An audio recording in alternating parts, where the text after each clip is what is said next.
各位大家好啊，我係小小貓啊。佛教唔係講受苦了苦嘅咩？點解人係唔可以主動受苦嚟去消業嘅咧？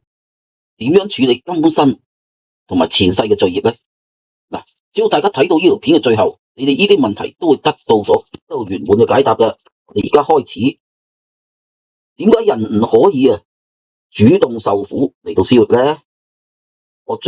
關於呢樣嘢，我將會分開5個環節，由業嘅基本概念開始講起，逐步拆解。至於第6項，即係呢5項啦。至於第6項，係將會提出對治惡業嘅方法嘅。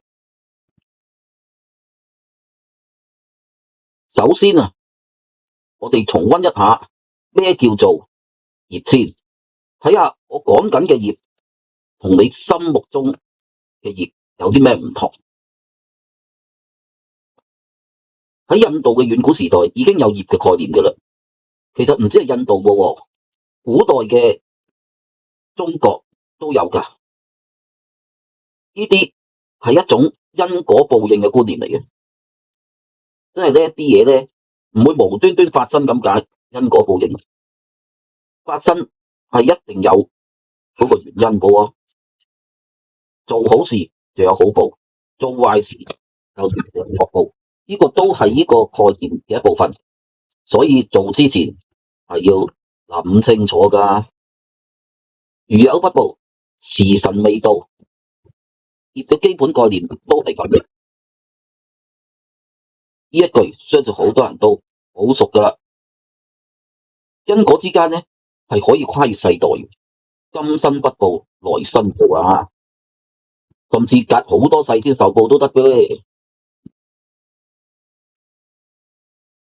人們關於業嘅煩惱係乜嘢咧？佢話既然喺今生不報，來生報嘅話，咁即係做咗啲乜衰嘢就跟住你嘅啦。咁所以就會產生煩惱啦。跟住落嚟睇下業會使人產生乜嘢嘅煩惱先。因為咧會有因果報應，所以咧對於自己做過嘅衰嘢咧會產生焦慮啦。因為唔知道前世做過啲乜嘢，所以亦都會好憂慮，自己唔知自己做啲乜嘢，將會有啲咩衰嘢翻嚟啦。仲有嘅就係當黑仔嘅時候咧，就會估計自己咧做咗太多惡業，因此再去補救啦。冇錯啊！當人喺現實之中發現自己好黑仔，同一種情況，同一件事，其他人做好順利㗎。哇，為到自己做嘅時候咧，挫折重重。譬如人哋名校大學畢業咧，個個都發到嗶哩嗶哩，而你自己三餐不繼嘅時候，好唔掂就又或者係個個炒樓發咗達，你一炒就變咗負資產，大跌市。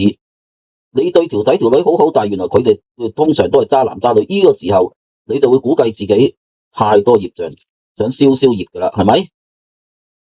點樣補救咧？為咗解決呢個問題，喺好耐之前就有人提出咗受苦了苦呢個概念。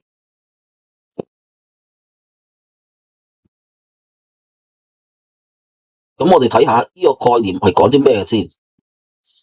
做咗幾多衰嘢就受幾多苦，受完就冇事喎。佢話即係就算有惡報都好，始終嗰報完咗之後係唔使再受報嘅。跟住就係令正在受苦人，咁於是咪會令正在受苦嘅人產生咗一絲嘅希望咯。點解有希望啊？因為啲人會諗，我而家揾朝唔得晚啫，我捱一段時間受完報之後就冇事㗎啦，我信㗎啦。我而家成日俾仔俾女呃啫，我捱完啲痛苦之後就會遇到好人㗎啦。咁於是佢哋就要有希望啦。咁其實呢個理論咧，基本上都係正確嘅喎，因為我哋的而且確冇永遠要受嘅苦去承受嘅。做錯咗事係會受報，但係唔會永遠受報。呢個受苦了苦嘅概念基本上係冇問題嘅。問題係在於有啲人想預先解決呢啲嘅苦，而基於呢個正確嘅理念，老作咗啲錯嘅嘢出嚟。點樣作法咧？嗱，跟住咧就有人提出咗印度嘅特殊苦行。喺印度有一種特殊苦行，係聲稱可以解決惡業嘅問題，就係故意去受一啲嘅苦嚟消減未來嘅惡業。有人認為只要主動去受苦就能夠消除苦業報㗎啦。咁所以咧，有人會經年累月舉起一隻手，用咁樣嚟消業報。佢哋認為因為佢哋認為日日夜夜都舉一隻手係好痛苦嘅，所以就能夠受苦了苦啦。咁佢哋舉起隻手幾耐咧？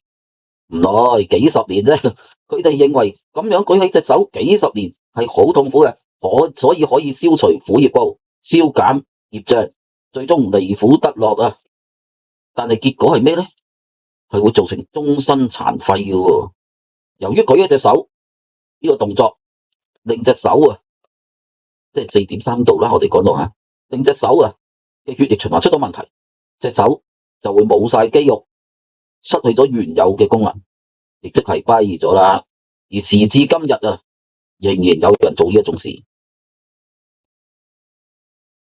咁我就嚟緊就要解釋點解咁樣做唔能夠消業障咧？唔係受苦了苦咁樣主動受啲苦，唔係咁消咗咁咪冇事咯，係咪？咁我哋睇下咯。嗱，你本身嘅報應，其實我想話俾大家聽，咁樣舉一隻手通常冇用。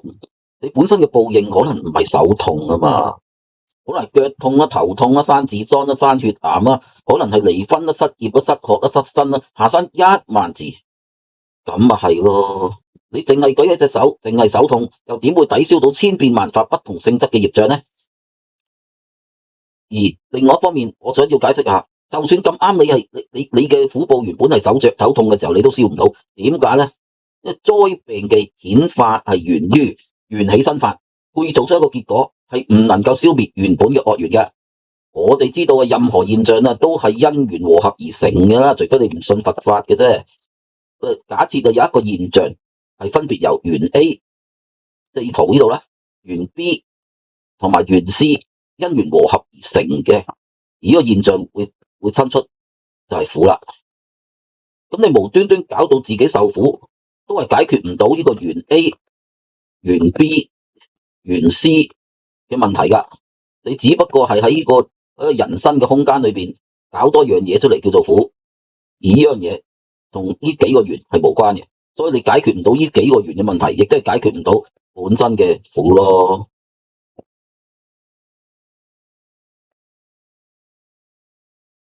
咁喺呢度，我提出一啲對治惡業嘅方法。有人會話就係懺悔啦，懺悔就即係以後唔再做相類似嘅事。有人會懷疑做咗先嚟懺悔，咁有鬼用咩？其實有用㗎，因為確保你唔會做相同嘅錯事啊嘛。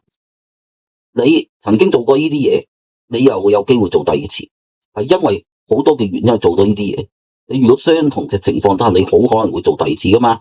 咁你又有多啲業障喎，你懺悔咗，你決心唔會做呢啲嘢係好重要，並且做相對嘅善事。咩叫做相對嘅善事咧？嚴格嚟講，做相對善事其實破壞唔到惡業，但係可以溝淡你嘅業。曾經咧有個將軍，有個大官，佢咧害死咗好多人。咁跟住咧，佢後來咧知錯悔改啦，佢信咗佛，佢就做翻好多嘅好事，佢救咗好多人喎。咁有一日，佢就同一個真人講啦，佢話：我以前殺咗好多人，但係而家我又救翻更加多嘅人，我應該可以抵消我嘅業障啦啩？點知個真人就話啦：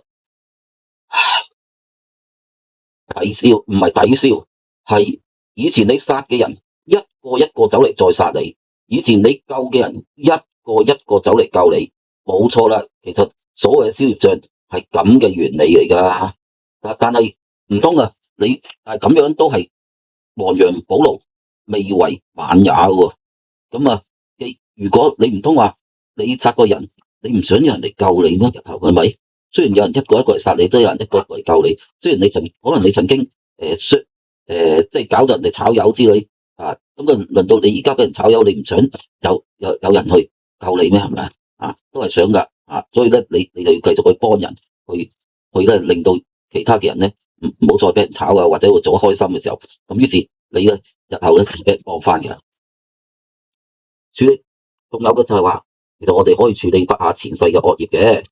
我哋因為你前世做得多嘅壞事咧，或多或少咧，都有相應嘅性格留低俾今世俾你嘅。假若有啲唔好嘅性格係你與生俱來就自動有嘅，就證明你前世做得好多關於呢啲嘢，好大機會有關嘅罪業，例如憤怒啊、中意偷嘢啊咁。所以咧，首先要懺悔同埋改過，等自己唔好再今世咧繼續累落去做呢啲嘢，因為自見到自己有呢咁性格嘅啦。然之後咧改變咗自己有關嘅性格，使今世唔再犯相同嘅嘢，已經減咗好多業啦。然後咧多做相對嘅善事。咁譬如話，如果你發覺你有個偷嘢人嘅，你唔單止唔偷嘢，你仲好慷慨咁樣去幫助別人嘅，咁你咪可以做相對嘅善事咯。你發覺你好中意憤怒嘅，或者鬧人傷害人，你唔再鬧人傷害人，你多加扶持人嘅，你多加說話扶持人嘅，或者幫助人嘅，咁你咪做到呢啲相對嘅善事咯，都係有幫助噶。咁咧到最後記住按讚、訂閱、留言同分享，呢個就係對我小小貓最大嘅鼓勵。拜拜。